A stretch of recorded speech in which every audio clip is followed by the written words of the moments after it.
საქართველოს პარლამენტის წევრი პარტია ქართული ოცნება დემოკრატიული საქართველოს მარნეულის დელეგატი ზაურ დარგალი და მმართველი გუნდის წევრები მოსახლეობაში ეხდნენ. მმართველი გუნდის წევრებმა მოსახლეობას 2024 წლის 26 ოქტომბრის საპარლამენტო არჩევნებში მონაწილეობის გამოცხადებული ნდობისა და მხარდაჭერისათვის მადლობა გადაუხადეს.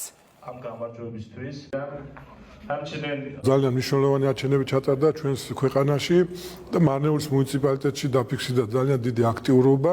მხარი დაგვიჭირა 34,000-ზე მეტმა მოქალაქემ, რისთვისაც თითოეულ მათგანს უღრმესი მადლობა მინდა გადაუხადო. ვისაუბრეთ იმ მნიშვნელოვან საკითხებზე, დაპირებების შესრულებაზე, ბიუჯეტის დაგეგმვაზე, რომელიც ახლა მიმდინარეობს მარნეულის მუნიციპალიტეტში. ის დაპირებები, რომელიც წინა საარჩევნოდ იყო გამოცხადებული, შესრულდება. პრიორიტეტული საკითხები, რომლებიც მოქალაქეებმა დააყენეს კამპანიის განმავლობაში, მჯერა რომ აუცილებლად მოგვარდება.